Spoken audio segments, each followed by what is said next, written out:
ગાયત્રી વિકલાંગ માનવ મંડળ દ્વારા બાજવા રોડ સ્થિત વજ્ર સ્કૂલમાં વિશેષ સંસ્કારાત્મક અને પ્રેરણાદાયી કાર્યક્રમનું આયોજન કરવામાં આવ્યું હતું। કાર્યક્રમમાં માતા પિતા વિહોણા સિંગલ પેરેન્ટ્સના બાળકો તેમજ પિતા વિહોણા દીકરા દીકરીઓને માનસિક, શૈક્ષણિક અને સંસ્કારાત્મક રીતે પ્રોત્સાહિત કરવામાં આવ્યા હતા। આ કાર્યક્રમમાં હાલના આચાર્ય શ્રી અનિલભાઈ તથા શિક્ષકોના સહયોગથી દરેક બાળકને પ્રાર્થના ગીત, સંસ્કાર પ્રવચન અને પ્રશ્નોત્તરી દ્વારા આત્મવિશ્વાસ વધારવાની દિશામાં માર્ગદર્શન આપવામાં આવ્યું હતું।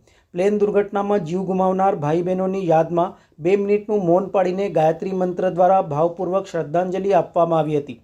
વિશેષ નોંધપાત્ર બાબત એ હતી કે સંસ્થાના સ્થાપક રૂક્ષ્મણીબેન, જેઓ તેમના ઉંમર અને શારીરિક અશક્તિ છતાં પણ ન્યાય માટે લડવા અને સેવા માટે સતત પ્રયત્નશીલ છે।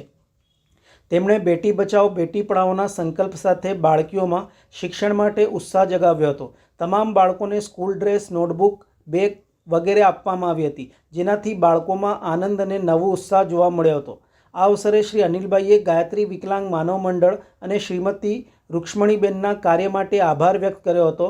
કાર્યક્રમના અંતે શ્રીરામ ઉદ્ઘોષ સાથે ભાવનાત્મક સમાપન થયું હતું।